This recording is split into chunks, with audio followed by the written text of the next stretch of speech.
दीर्घायुयं वादस्वस्तिभिः सदान मुञ्जामि त्वाहमिषा जीवनाय कमज्ञातयक्ष्मादुदराजयक्ष्मान् ग्राह्यजग्राहयति वैदतेनन्दस्य इन्द्राग्निप्रमुमुक्रमेणम्.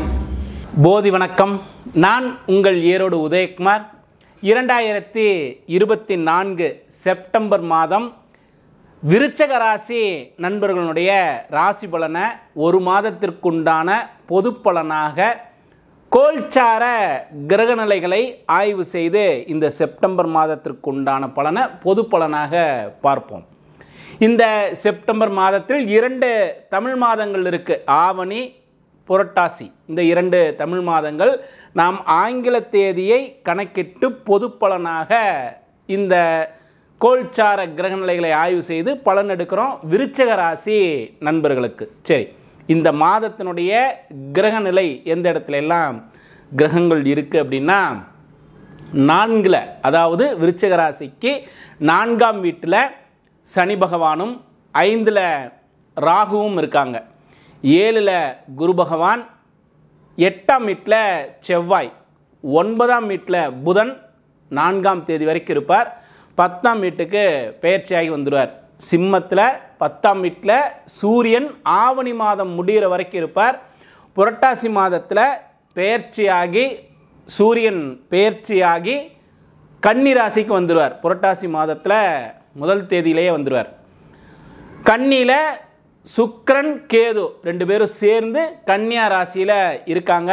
18ஆம் தேதி சுக்கிரன் பெயர்ச்சியாகி துலாம் ராசிக்கு வந்துடுவார். இதுதான் இந்த விருச்சிக ராசி நண்பர்களுடைய இந்த மாதத்திற்குண்டான, ஆங்கில மாதத்தில் ஒரு மாதத்திற்குண்டான கிரகநிலைகள்.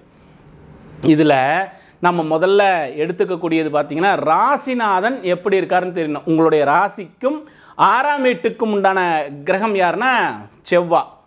செவ்வாய் எந்த இடத்துல இருக்கார்? 8ல் இருக்கிறார். கொஞ்சம் கவனமாக இருக்கணும். செவ்வாய் 8ல் இருக்கக்கூடிய காலங்களில் வாகனங்களில் போகும்போது வரும்பொழுதெல்லாம் ரொம்ப நிதானமாக இருக்க வேண்டியது அவசியம். நெருப்பு சார்ந்த இடத்துல, ஒரு நெருப்பு நிறையா இருக்குது, அல்லது வீட்டில் ஒரு சின்னதாக அடுப்பு பற்ற வைக்கிறோம், இது போன்ற நெருப்புக்கள் இருக்கக்கூடிய இடத்துல ரொம்ப விழிப்புணர்வு தேவை. செவ்வாய் 8ஆம் வீட்டில் இருக்கக்கூடிய காலத்தில் விருச்சிக ராசி நண்பர்களுக்கு செவ்வாய் 8ல் இருக்கார். ராசிநாதனே 8ல் இருக்கார் இல்லையா? தேக ஆரோக்கியத்தை ரொம்ப கவனமாக பார்த்துக்க வேண்டியது அவசியம். தேக ஆரோக்கியத்தில் ரொம்ப கவனமாக இருக்கணும். தீ காயங்கள் ஏற்படாமல் பார்த்துக்க வேண்டியது அவசியம். எதெல்லாம் விழிப்புணர்வாக இருக்கணுங்கிறது தெரிஞ்சுக்கிறதுக்காக தான் ஜோதிடம் போன்ற ஒரு சாஸ்திரங்கள்லாம் இந்த இறைவனாலும் ரிஷிகளாலும் யோகிகளாலும் இந்த மனித குலத்திற்கு கொடுக்கப்பட்ட மிகப்பெரிய பொக்கிஷம். ஆக எதில் விழிப்புணர்வாக இருக்கணுங்கிறத கொஞ்சம் முன்கூட்டி தெரிஞ்சுக்கிட்டோம்னா நடக்கக்கூடிய விஷயங்கள்லேருந்து தப்பிச்சு போய்க்கலாங்கிறதுக்காக தான் பல பதிவுகள் பேசிக்கிட்டே வரோம். 8ஆம் வீட்டில் இருக்கக்கூடிய செவ்வாய் ராசிநாதன் சொல்லிட்டோம். 6ஆம் வீடுன்னு சொல்லியாச்சு. 6க்குரியவன் 8ல் போகும்போது கடன் சார்ந்த விஷயங்களில் கொஞ்சம் அதிகமான கவனமாக இருக்கணும்.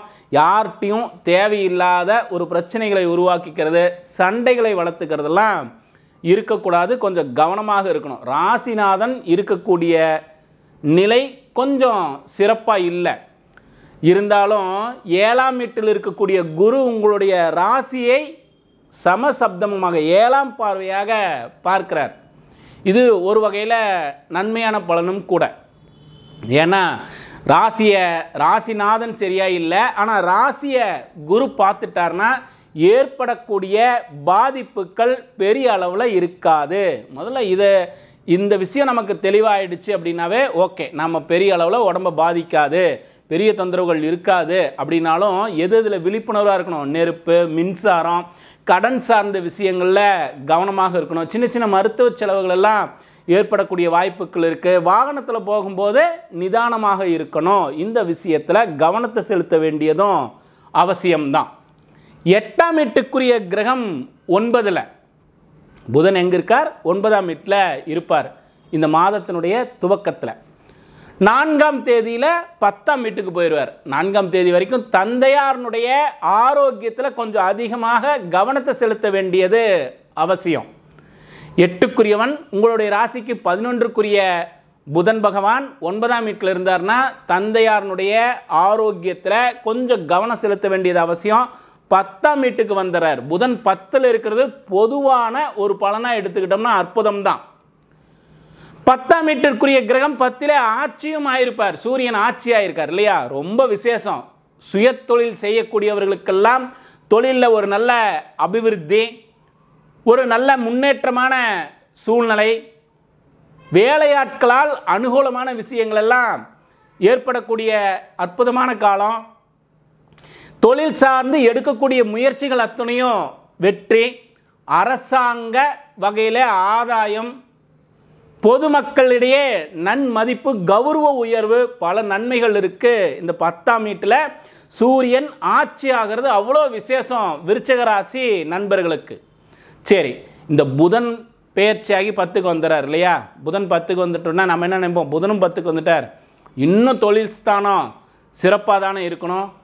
கோல்சார கிரகநிலைகளை ஆய்வு செய்கின்ற பொழுது பொது பலனாக எடுத்தோம்னா என்ன பண்ணுவோம், 10ல் புதன் வந்தானே ரொம்ப சிறப்புன்னு நினைப்போம். ஏன்னா 11க்குரியவனும் 10ல், லாபஸ்தானாதிபதியும் 10ல், 8க்குரியவனும் 10ல். ஏன்னா 2 வீட்டுக்குரியவன் இல்லையா. 8, 11க்குரிய புதன் 10ஆம் வீட்டில் இருப்பார்.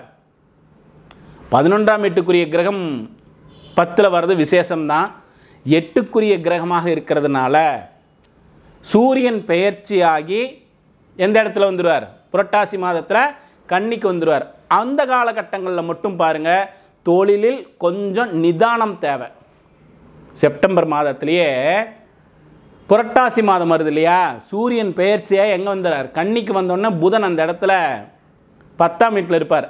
இந்த காலகட்டங்களில் தொழிலில் ரொம்ப நிதானம் தேவை, தொழிலில் ரொம்ப கவனம் தேவை.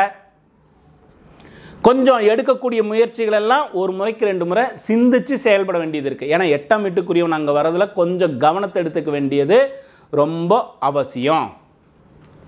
நிறைய விஷயங்கள் நம்ம வெறும் பொது பலனாக மட்டுமே எடுத்துகிட்டு போகாமல் எந்தெந்த வீட்டுக்குரிய கிரகம் எந்த இடத்துல வருதுங்கிறதையும் நம்ம ஆய்வு செய்து பலன் எடுக்க வேண்டியது ரொம்ப அவசியம்.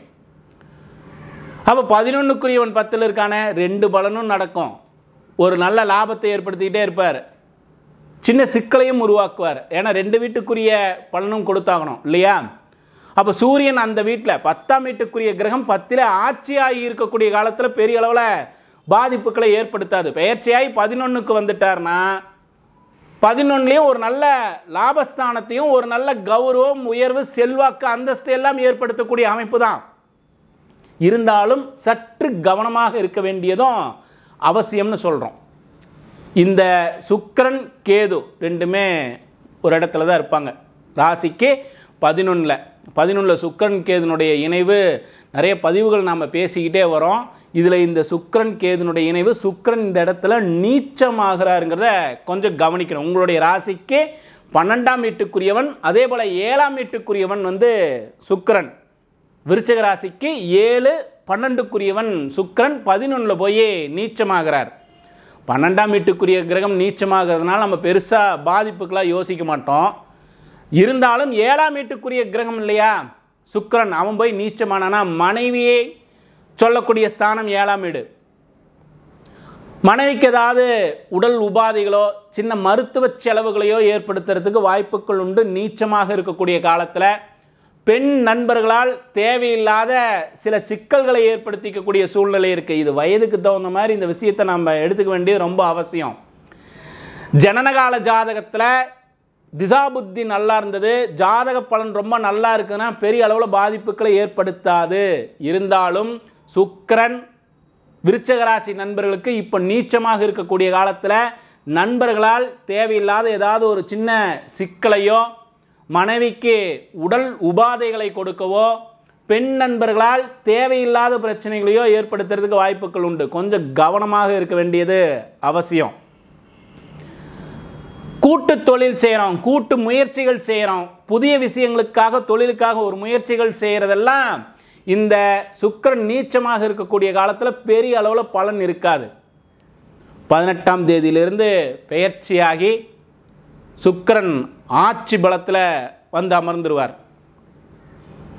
அவருடைய சொந்த வீட்டில் 12க்குரியவன் 12ல் ஆட்சி, 7ஆம் வீட்டுக்குரியவனும் சொன்னோம். இப்போ அந்த முன்பு சொன்னோம், நீச்சமாக இருக்கும்போது மனைவிக்கு சிறப்பான பலன் இருக்காது, நண்பர்களால் தேவையில்லாத பிரச்சனைகள் எல்லாம் வரும், கவனமாக இருக்கணும்னு சொன்னோம். இப்போ இந்த ஆட்சி ஆன உடனே மனைவிக்கு ஒரு நல்ல அனுகூலமான விஷயங்கள் எல்லாம் ஏற்பட ஆரம்பிக்கும்.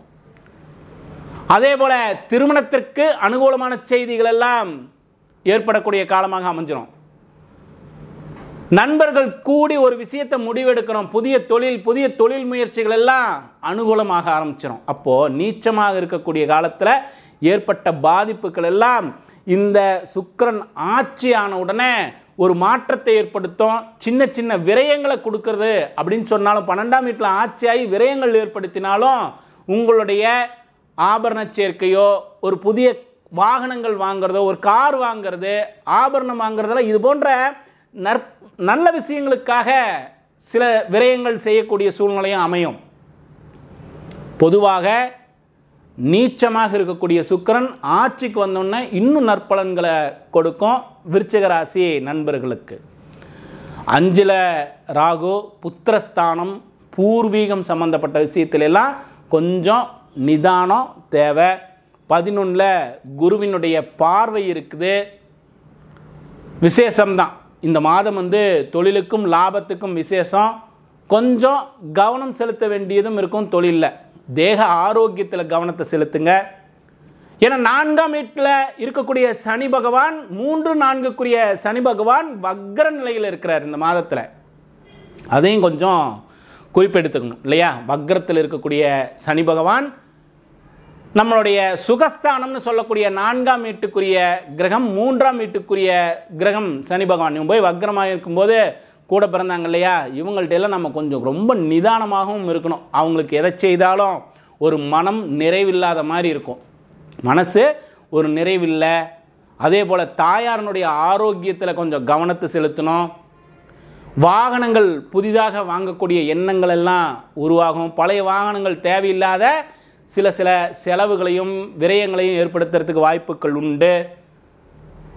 குறிப்பாக கடன் பிரச்சனைகள் இருக்குதுன்னா எல்லாத்தையும் குறைச்சிக்கணும். விருச்சிக ராசி நண்பர்கள் அந்த கடன் சார்ந்த விஷயங்களை வச்சுருக்கக்கூடாது. படிப்படியாக கடன் பிரச்சனைகளை குறைச்சிக்கணும். புதிய கடன் பிரச்சனைகளை உருவாக்காமல் இருக்க வேண்டியது ரொம்ப அவசியம். நிறைய நற்பலன்களும் உண்டு. இந்த சனி பகவானுடைய வக்ரம் எதிர்மறையான பலன்களை மட்டும்தான் கொடுக்கும்னு சொல்ல முடியாது. தொழில் ஸ்தானம்னு சொல்லக்கூடிய 10ஆம் வீடு வலுவாக இருக்கிறதுனால தொழிலில் இந்த மாதத்தில் இன்னும் கொஞ்சம் முயற்சி வெற்றியான அனுகூலங்கள் எல்லாம் ஏற்படக்கூடிய சூழ்நிலை இருக்குது விருச்சிக ராசி நண்பர்களுக்கு. அதே போல தான் உடல் சார்ந்த உபாதைகள் ஏற்பட்டாலும் சின்ன விஷயமாக தான் போகுமே ஒழிய பெரிய ஆபத்துக்களையும் பெரிய மருத்துவ விரயத்தையும் கொடுக்கறதுக்கு வாய்ப்புகள் இல்லை. கொஞ்சம் கவனமாக இருந்துக்கிட்டிங்கன்னா போதும்.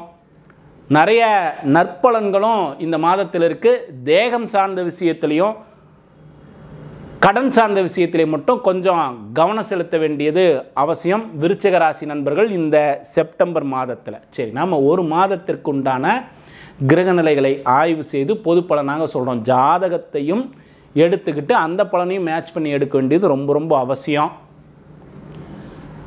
எல்லாருக்கும் அவங்களுடைய சுய ஜாதகத்தில் நல்ல திசா புத்தி இருக்குது, நல்ல கிரக அமைப்புகள் இருந்ததுன்னா சொல்லக்கூடிய எதிர்மறையான பலன்கள் எல்லாம் குறையும். இறைவனுடைய வழிபாடு ரொம்ப அவசியம். இறை வழிபாட்டால் எல்லா விஷயங்களும் ஒரு நல்ல மாற்றத்தை உருவாக்கும். நம்ம ஒவ்வொரு காணொளிகள்லையும் சொல்வதை மீண்டும் ஒரு பதிவாக சொல்கிறேன். ஏன்னா புதிதாக பார்க்கக்கூடிய நேயர்களும் இதை தொடர்ந்து செய்யணுங்கிறதுக்காக எப்படி ஒவ்வொரு நாளும் நாம் என்னுடைய தொழில் நல்லா இருக்கணும், என்னுடைய தேக ஆரோக்கியமும் என்னுடைய ஆயுளும் நல்லா இருக்கணும், என் குடும்பம் சார்ந்தவர்களுடைய தேக ஆரோக்கியம் ஆயுள் நல்லா இருக்கணும்னு இறைவனை வழிபாடு செய்கின்றோமோ அதே போல் ஒவ்வொரு நாளும் இந்த உலக மக்களுடைய நன்மைக்காக இயற்கை சீற்றத்தால் ஏற்படக்கூடிய பாதிப்புகளை பற்றி ஒவ்வொரு பதிவுகள்லையும் இந்த வருடத்தினுடைய துவக்கத்திலிருந்தே பேசிட்டு வரோம். இயற்கை சீற்றத்தால் ஏற்படக்கூடிய பாதிப்புகள் இந்த மக்களை பாதிக்கக்கூடாது என்று ஒரே ஒரு நிமிடமாவது, ஏன்னா நாம் நமக்காக வேண்டிக்கும் பொழுது இந்த உலக மக்களுடைய நன்மைக்காகவும் ஒரே ஒரு நிமிடம் எந்த பாதிப்பும் இருக்கக்கூடாதுன்னு வேண்டிக்குவோமே. நம் எல்லோருடைய எண்ணமும் ஒரு மாற்றத்தை உருவாக்குங்கிற ஒரு நல்ல நம்பிக்கையோடு அவர்களுடைய நம்பிக்கைக்கு தகுந்த போல், உங்களுக்கு இறை வழிபாட்டில் நம்பிக்கை இருந்தால் இறைவனை வழிபாடு பண்ணலாம், இல்லை தியானம் செய்கிறோம், தவம் செய்கிறோம், உங்களுக்கு எதன் மீது நம்பிக்கை இருக்கோ அதை இந்த உலக மக்களுடைய நன்மைக்காக ஒரே ஒரு நிமிடம் சேர்த்து வழிபாடு செய்யுங்க. உங்களோடு நானும் என்னுடைய வழிபாட்டினுடைய நேரத்தில் ஒரு நிமிடமாவது இந்த உலக மக்களுடைய நன்மைக்காக வழிபாடு செய்கிறேன். மாறட்டுங்கிற எண்ணத்தோடு எல்லோரும் வழிபாடு செய்வோமே.